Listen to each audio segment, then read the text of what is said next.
ఉన్న బంగారాన్ని విడిపించి ఆ రోజు ఆన్లైన్ రేటుకే మేము కొంటాం. Sharma gold company.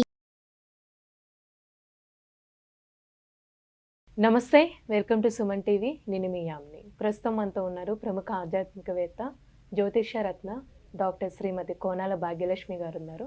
అమ్మతో మనం మాట్లాడదాం. నమస్తే అమ్మ. నమస్తే అమ్మా. అమ్మ, ఈ ఏప్రిల్ నెలలో అసలు వృశ్చిక రాశి వారికి ఏ విధంగా ఉంటుంది, అలానే ఈ రాశి వారికి సంబంధించి పరిహారాలు కూడా తెలియజేయండి అమ్మ. ఓం గం గణపతే నమః. శుక్లాంబరధరం విష్ణుం శశివర్ణం చతుర్భుజం ప్రసన్నవదనం ధ్యాయే సర్వ విఘ్నోపశాంతయే. ఓం గం గణపతే నమః. శ్రీమాత్రే నమః.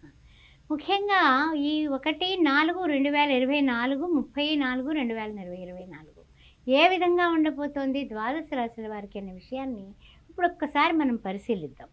2వ తారీఖున బుధుడు వక్రంలోకి వెళుతున్నాడు. అదేవిధంగా చూసినట్లయితే 10వ తారీఖున మీనరాశిలోకి వెళ్తున్నాడు మళ్ళీ బుధుడు. అది ఆ విధంగా బుధగ్రహ సంచారం ఆ విధంగా ఉంది. 14వ తారీఖున రవి మేషరాశిలోకి వెళ్ళబోతున్నాడు. 24వ తారీఖున మీనరాశిలోకి కుజుడు ప్రవేశించబోతున్నాడు కుంభం నుంచి.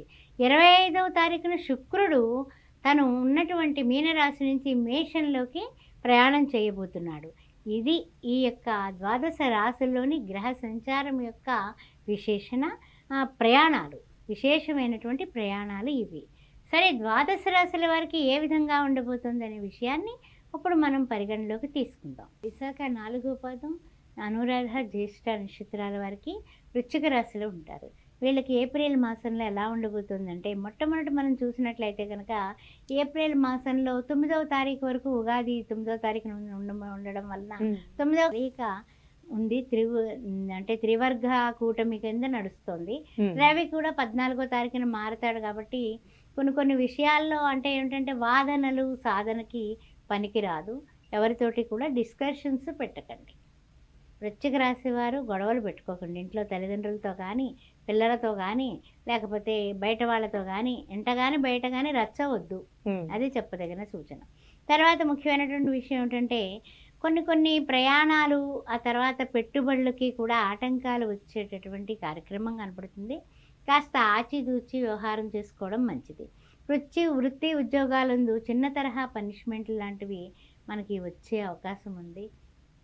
వృశ్చిక రాశి వారు మీరు కరెక్ట్గా డ్యూటీకి వెళ్ళకపోయినా, డిసిప్లిన్గా లేకపోయినా, డెడికేషన్గా లేకపోయినా, డిటర్మినేషన్గా లేకపోయినా మళ్ళా ఫలితము మొట్టికాయలు మనమే అనుభవించాలి. అందువలన కర్తవ్యం దైవ మాన్నికం అన్నట్టుగా మీరు పనులు చేయండి. ఆ విషయం గుర్తుపెట్టుకోండి. తర్వాత ఉగాది వచ్చేసింది. ఉగాది తర్వాత ఎలా ఉంటుంది? ఉగాది తర్వాత ఎలా ఉంటుంది వృశ్చిక రాశి వారికి అనే విషయాన్ని ఇప్పుడు మనం చూద్దాం. ఆదాయం చూస్తే 8, వ్యయం చూస్తే 14, అంటే గట్టిగానే ఖర్చు పెడతారు క్రోధినామ సంవత్సరంలో. పూజ్యం చూస్తే 4, అవమానం చూస్తే 5. అయితే ఈ ఏప్రిల్ మాసంలో ఎలా ఉంటుందంటే కనుక మధ్యమంగా ఉంటుందని చెప్పొచ్చు. అంటే ఉగాది ముందు కన్నా బెటర్. ఆ విషయంలో మాత్రం ఆనందంగానే పెట్టవచ్చు. ఉద్యోగంలో కానీ, వ్యాపారంలో కానీ, వృత్తుల్లో కానీ కొత్త ఉత్సాహం వస్తుంది. ఉగాది తర్వాత మీకు ఉత్సాహం పెరుగుతుంది. అలానే వీళ్ళకి ప్రమోషన్స్ వచ్చే ఛాన్స్ ఉందంటారు. అలానే స్థల మార్పిడి అలాంటివి ఉంటాయండి. సంఘంలో కూడా మీకు కీర్తి ప్రతిష్టలు పెరుగుతాయి. కుటుంబంలో కూడా ఒక మంచి సంయమనం, అంటే ఐకమత్యత భావాన్ని పెంపొందించుకోవడానికి మీరు తగిన ప్రయత్నాలు చేయండి. తప్పనిసరిగా మీకు కలిసి వస్తుంది. ఉద్యోగంలో కానీ, లేకపోతే ఏదైనా కొత్త ఉద్యోగం చేంజ్ అవ్వాలని కానీ, లేకపోతే ఏదైనా సరే వ్యాపారంలో ఇంకా పెట్టుబడులు పెట్టాలని కానీ అనే ఆలోచనలు చేస్తారు. జాగ్రత్తగా 1-2 సార్లు ఆలోచించి గట్టిగా అప్పుడు ఉద్యోగంలో ప్రమోషన్ల కోసం గట్టి వాళ్ళని పడితే పని అవుతుంది. అదేవిధంగా వ్యాపారానికి కూడా పెద్దవాళ్ళని సలహా తీసుకుని ఇది సీజన్ అవునా కాదా ఈ పెట్టుబడికి అనేది 1-2 సార్లు ఆలోచించుకొని ముందుకు వెళ్ళండి. కోర్టు వ్యవహారాల్లో మాత్రం కాస్త ఆచితూచి వ్యవహారం చేసుకోండి. అలానే ఇప్పుడు వివాహానికి సంబంధించి ఏ విధంగా ఉండొచ్చమ్మా? వివాహానికి సంబంధించి ఉగాది తర్వాత మీ ప్రయత్నాలు ఒక్కొరికి వస్తాయి. ఒక శుభవార్త నెలాఖరికి వినే అవకాశం కనబడుతుంది. అలానే ఇప్పుడు భార్యాభర్తల మధ్య సంబంధం కానీ, సంతానం పరంగా చూసుకుంటే వీళ్ళకి ఏ విధంగా ఉంటుందంటారు? అంటే భార్యాభర్తల సంబంధాలు ఎలా ఉంటాయంటే వీళ్ళకి కాసేపేమో చాలా ప్రేమించుకుంటారు, కాసేపేమో ఈ మొహం అటు ఆ మొహం అటు పెట్టుకుంటారు. కారణం ఏమిటంటే కనుక పనులు వెంటనే అయిపోయి చెప్పిన పని చెప్పినట్టు మగాడు అన్న పనులు చేసుకొస్తే ఆడవాళ్ళకి సంతోషం. పాపం ఈయనకేమో అర్ధాష్టమ శని దోషం ఉన్న మూలాన వెళ్ళినప్పటికీ కూడా ప్రయత్నం కార్యసాధన జరగదు. జరగనప్పుడు ఇంట్లో నిందలు నిష్ఠూరాలు వస్తాయి. అది పరిస్థితి. అందువలన కొంతవరకు పర్వాలేదు, కానీ అన్నీ నిభాయించుకుని అందరినీ కూడా సమర్థించుకుని తెలివితేటలైతే మీకు ఎక్సలెంట్. అది అలా చేసుకోగలుగుతారు. అలానే ఇప్పుడు ఒకవేళ ఒక ల్యాండ్ కొనాలనుకుంటున్నా, సొంతిల్లు కొనాలని ప్లానింగ్లో ఉంటే వీళ్ళు ఈ కార్యక్రమాన్ని చేయొచ్చు అంటారా? తప్పనిసరిగానండి. ఎందుకంటే కనుక ఏదైనా కొనాలన్నా, అమ్మాలన్నా, కొత్త వ్యాపారంలోకి వెళ్ళాలన్నా మీకు నిందలు వచ్చేటటువంటి అవకాశం ఉంది. జాగ్రత్త. ఎందుకంటే ఆల్వేస్ బీ కేర్ఫుల్.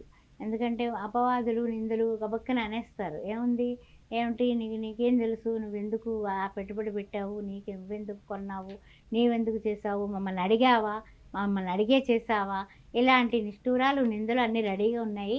కాచుకుని ఉండండి.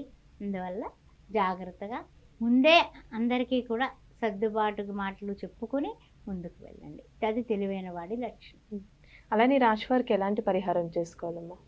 ఈ వృశ్చిక రాశి వారికి శని దోష నివారణార్థం కూడా తప్పనిసరిగా శనివారం నాడు నవగ్రహ ప్రదర్శనలు చేసుకుని అవకాశం ఉన్నప్పుడల్లా కూడా ప్రతిరోజు ఓం సం శనిశ్చరాయ నమః, ఓం సం శనిశ్చరాయ నమః అని 190 సార్లు శని భగవాను తలుచుకోవడం.